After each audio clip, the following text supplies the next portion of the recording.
Well, hello. How's it going? Been a minute. Been kind of man down for a few days. Been going through some sicknesses. You know what I'm saying. Today we are talking about Andor and my thoughts on the entire season and the final episode. So, I know when this first came out that I said that I was not going to watch this because I was actually tired of Star Wars. I've been pretty much fed up with Star Wars, and thus breaking my rule for not judging a book by its cover, and the story should be first in everything. This show was absolutely phenomenal. Absolutely phenomenal. This completely blew my mind. So this will be very spoiler heavy. So if you haven't seen it, the final episode or any of the episodes, I suggest that you go watch them, and we'll go through it, and then I'll give you my final thoughts on the entire series. So in this episode, Andor is trying to save. Actually, he's just trying to get back home. He's found out that his mother, Marva, has passed away, and there's a big funeral. But there is it's kind of like a setup by the Empire to try to catch him and bring him to justice for the things that he's done. Basically, they know that he's been kind of like leading this rebellion, or he knows of the rebellion, so he might have some answers and kind of bring everything into the light as far as they're concerned. They want to know who's involved and what's been going on, what's been happening. Andor does eventually make it home. He realizes eventually that it's a setup and that he needs to try to rescue Adria. He needs to try to rescue Adria, get her away from the Empire, and then take the rest of the people he cares about off of this rock. And thus a battle ensues. Everyone is kind of scrambling and trying to save one another. And then you have this remarkable speech. Days, we had each other and they left us alone. We kept the trade lanes open and they left us alone. We took their money and ignored them. We kept their engines churning, and the moment they pulled away, we forgot them. Because we had each other. We had Ferrix. But we were sleeping. I've been sleeping. I've been turning away from a truth I wanted not to face. There is a wound that won't heal at the center of the galaxy.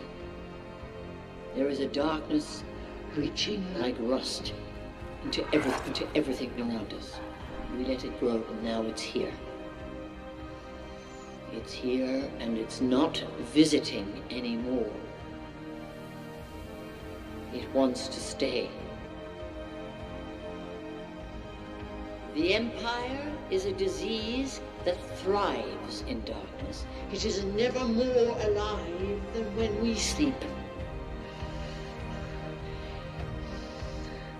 It's easy for the dead to tell you to fight. And maybe it's true. Maybe fighting's useless. Perhaps it's too late. But I'll tell you this. If I could do it again, I'd wake up early and be fighting these bastards from the start. Fight the Empire! Which I was not expecting by Marva, who is telling everyone that they have been asleep long enough and that basically we are tired of fighting, or we are tired of begging for the right to live. Now it's time to stand up and fight for that right to live. And the entire town just goes bananas, and then they start taking on the Empire without weapons of their own. Just know that they are fed up and tired of this way of life. And I found that speech to be absolutely incredible. I loved everything about that speech. It gave me chills, and I was just like, this is the Star Wars that I have been begging for. A lot of people have been begging for, I think. And it has been amazing. Amazing. So, yeah, if you have not seen this because you are not a fan of what Star Wars has been in the past, you're tired of like the stupidity of it and the just randomness of it and how no one seems to be really affected by anything. I promise you that you will love this. Absolutely love this. I loved Andor. I did not want it to end. And if I have one issue with this, is the same issue that I have with every prequel ever made, is that you just can't, when it comes to the main character who or is in other movies, that there are no stakes involved with that character. So that he survives no matter what. And that would be my only issue with it. I mean, plus a few other things. I think I saw a dude I think I saw one of the townsfolk headbutt a stormtrooper and knock him out. The stormtrooper has a helmet on. This gentleman did not. So that would be my only real complaint about this show. Well, that and the police officer from the first or second episode. I don't understand this guy's motivations. I mean, he has been in this since the beginning, and I'm waiting for something amazing to develop with his character, for him to take some special role in this show. And the only thing that seems to be in his role, the only role he seems to take in this show is that he likes the female commander who is running things. I really don't understand why he's in this, unless they plan on doing a season 2 and he becomes more important. But yeah, his role in all this was absolutely unnecessary. But we'll see. Maybe that'll develop down the road. So yeah, if you have not seen this and you like a good story, then I suggest you go watch this. It's absolutely phenomenal. Now we're going to move into the entire season overall. What did I think about it? I thought this entire season was brilliant. From the cast down to the sets, the way they made everything look was completely phenomenal. It was mind-blowing, and the story was very, very well told. What I enjoyed about this most was the fact that in previous Star Wars shows, you don't get the overall sense that anything is too important. Like, someone dies, people just move on. Even in the movie, when Chewie possibly died in that filth, Last Jedi or whatever, and I think he was dead for maybe a second. There was no gravity, no weight giving to his death. No one really cared. And before anyone had a chance to possibly grieve for Chewie, he had popped right back up and was back in the fight. And they had done that a couple times, and that was just one of ridiculous amount of problems with that whole movie. But with this, with every fight, with every loss, you feel it.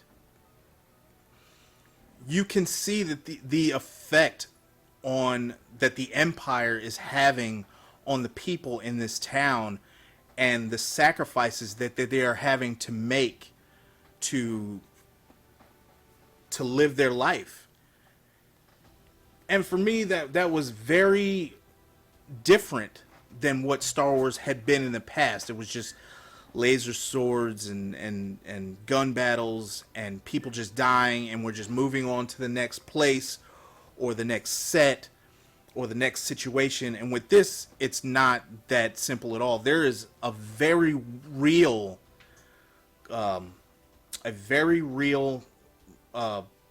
sense that every life matters.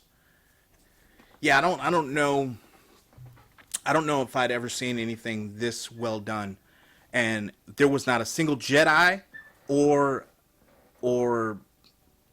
amazing pilot or someone with special powers or using the Force. No one's coming.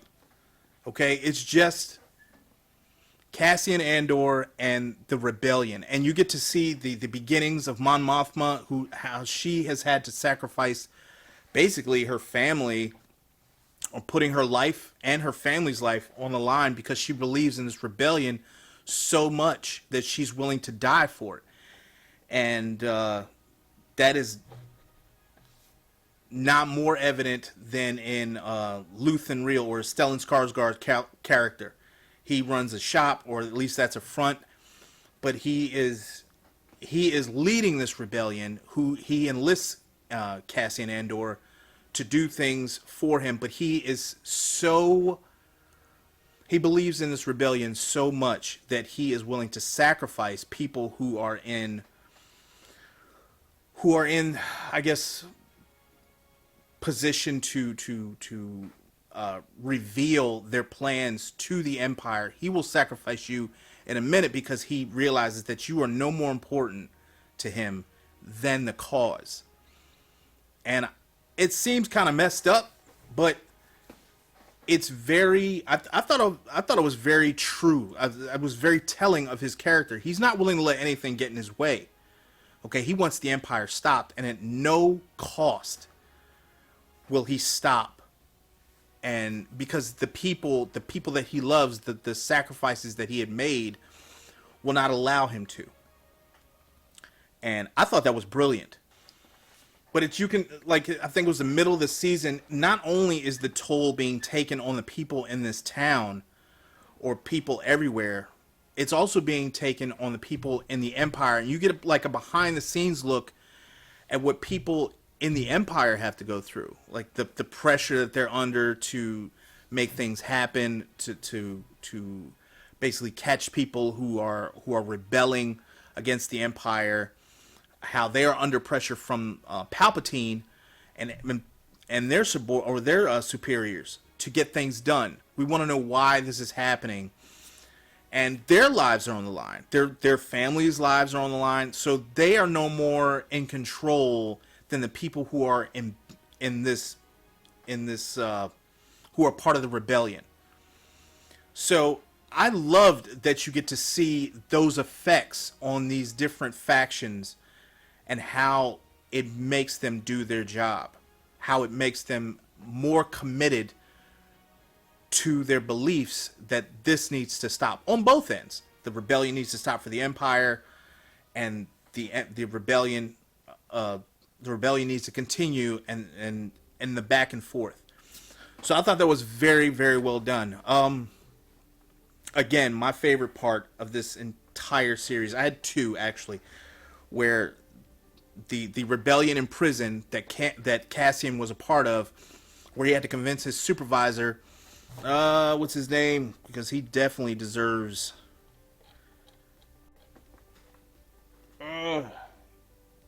Kino, played by Andy Serkis. I thought he did a fantastic job, and to find out at the end, once they've escaped, that he can't swim. It's just like, dude, you did all this to get to the end, only to find out that you can't tread water? Are you serious? At one point, you see Saw Gerrera, you see him a couple times, actually. And there's a conversation between not Bill Skarsgård, between Stellan Skarsgård's character and Forrest Whitaker's character, and that's where it's known, where they make it known that he does not approve, or Saw Gerrera does not approve of the death of a certain number of people who are going into battle to do a thing. But the rebellion knows it's a setup. Everyone knows it's a setup except for the gentleman, or for the people who are involved in this small group who are going to go do this mission. But Stellan Skarsgård's character knows that it's a setup, and he relays that to Saw Gerrera. And at first, there's some pushback by Saw Gerrera, who's like, every life is precious. You can't just throw life away. And Stellan Skarsgård is like, it is not about them. It is about the greater good. We have to stop the Empire, and we cannot allow them to know what is going on. I found this interesting for a couple of reasons. One, it's not important, or it makes me wonder what I would do in that situation, because growing up, you're a kid, it's good versus evil. It's I'm the good guy, you're the bad guy, we're going to fight, and I'm going to win because I'm good. And now that line has been muddied somewhat, because you need to get to a certain point, and you can't let anything stop you from getting to that certain point. And is it evil to sacrifice 20, 30 people for a greater good? Like, who is willing to make that call? Could you make that decision? Could you send 20 to 30 people to their death for a greater good? Let me know in the comment section while you're down there. Go and like, share, subscribe if you enjoy the content. I just thought that was powerful, because up until then I hated I'm never going to remember this dude's name. I hated Luthen.